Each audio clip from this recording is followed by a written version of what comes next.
It's certainly going to be an interesting thing to watch how Doug Peterson's offense unfolds. I mean, obviously you can see, I mean, even in his play calling in the second half, the Andy Reid influence, he would call plays that were actually popular, back when Andy called them, more than a decade ago in Philadelphia, back with Donovan McNabb. But one thing that, one, not critique, but one understanding or analysis I've heard of Doug Peterson is that you can expect him to be more aggressive. And just in my viewing of the film, in terms of his play calling versus the rest of the, Andy Reid's play calls, I do think it's fair to say they'll be more aggressive, but it's still more of a horizontal passing game versus a passing game. You can think screens, slants, and that's kind of one element that could be similar to what Chip Kelly, used, the past few years here. Yeah. And sorry, go ahead. No, I'm saying, a lot of the things, maybe not similar style of the Chip Kelly, but a lot of the underneath stuff, not a lot of downfield passes. Not necessarily the tempo or kind of the window dressing of the plays in the formation, but kind of the route concepts, the underneath routes, as I mentioned before, the slants, the sticks, the curls, in routes. Those will be more emphasized than the downfield routes that you see in a Bruce Arians kind of offense. But as I mentioned before, I do think you'll see more of a vertical passing attack relative to the traditional West Coast system. Josh, the Eagles brought in DeMarco Murray. How, watching this game tape and seeing what Kansas City does, Murray doesn't look like a Charles Hendrick West or a Spencer Ware to me. How does he fit in from what you've seen? Yeah, that's one thing that Pederson would, call quite a bit of, it seemed, was kind of these, one-back power plays where it's more of a, the big thing with DeMarco Murray is you got to get him going down the hill. And that's what, the Chiefs would run sometimes. So I do think you'll see an adjustment in terms of how Doug Peterson will call plays, having DeMarco Murray versus a Jamal Charles and the other backs that they have in Kansas City. But I do think DeMarco fits the system better than Chip's system. You'll see those power plays, those inside plays.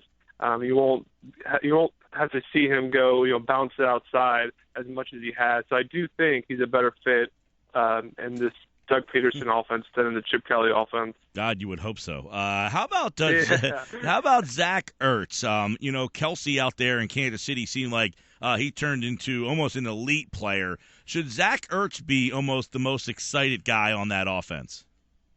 Oh, absolutely. I think that's one thing that Doug Peterson is going to do a good job of, is utilizing Zach Ertz in just that tight end position. That's something that he's shown kind of both on film, but also just in terms of his philosophy and how he thinks.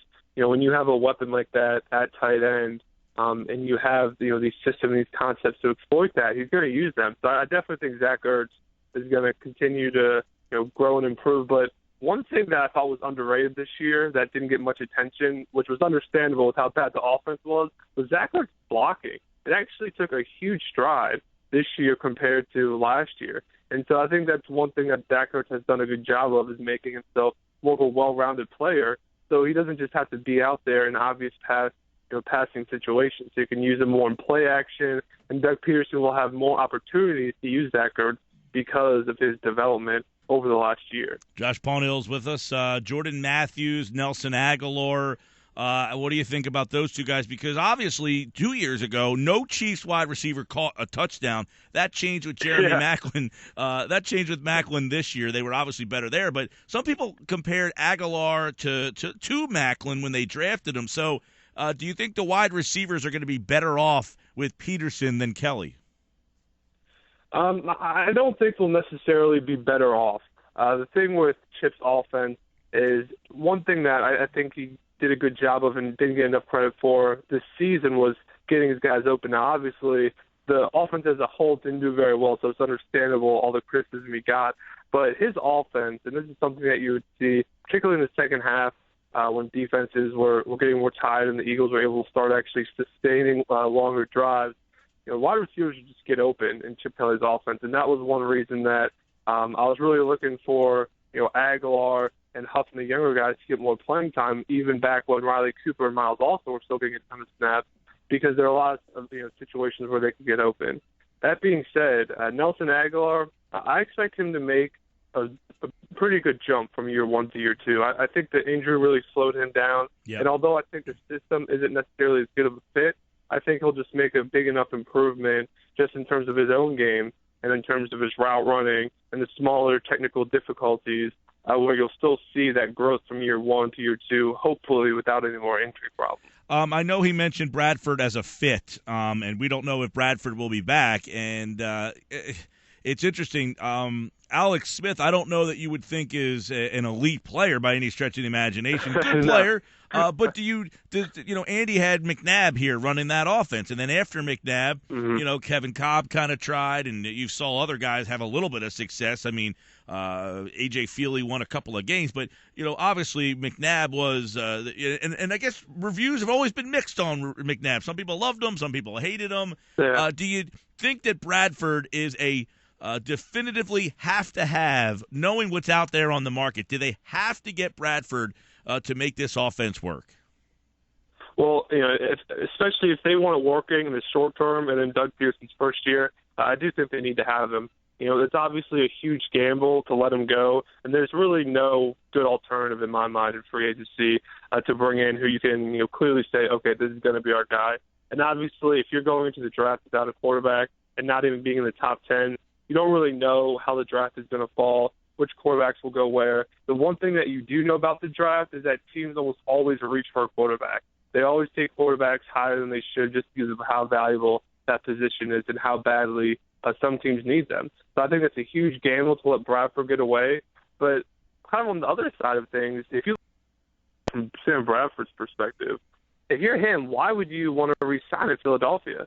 I mean, what advantages do the Eagles offer over other teams? Before, the big advantage was I won't have to learn a new system, so I can focus more on my footwork and my technique, and I'm learning a new offense. But that's gone. The offensive line obviously isn't great with 2 huge holes at guards. The receiving core doesn't have a lot of talent. So that's going to be one thing that I'm curious about is what's Sam Bradford's level of interest, especially if Chip Kelly wants him in San Francisco or if another team wants to throw a lot of money at him that Jeffrey Lurie doesn't really want to match. Yeah, and I guess Pederson did the best he could with Reich and DiFilippo trying to get quarterback-minded guys to try to at least entice him. But I don't know if that $25 million number that was floated out there the other day is a drop-dead number, but that number seems like it would scare Jeffrey Lurie off. Yeah, that's the one thing that's unclear is just how much exactly will that exclusive franchise tag cost. Some estimates are up to $25 million, all guaranteed, which is a huge burden if you have to pay him. If that number turns out to be the case when we hit this next year, if it's $25 million all guaranteed, that's a huge lump to take. And my question is, if you're willing to take on that burden, then I don't think it's a stretch to say, well, why not sign him to a 3-year deal and try to spread out that burden? Because if you're going to guarantee him $25 million, it's not going to be that much more over a 3-year period if you just sign him to a normal deal as you would in free agency. Josh Paunil's got more on Doug Pederson, the All-22 look at his offense, and check out his piece on Howie Roseman's role. What will he be doing come draft time? I think that's something that we'll have to discuss down the road as well. At Josh Paunil, Birds 24/7 over at PhillyMag.com. Thanks, Josh. Thanks, Mike.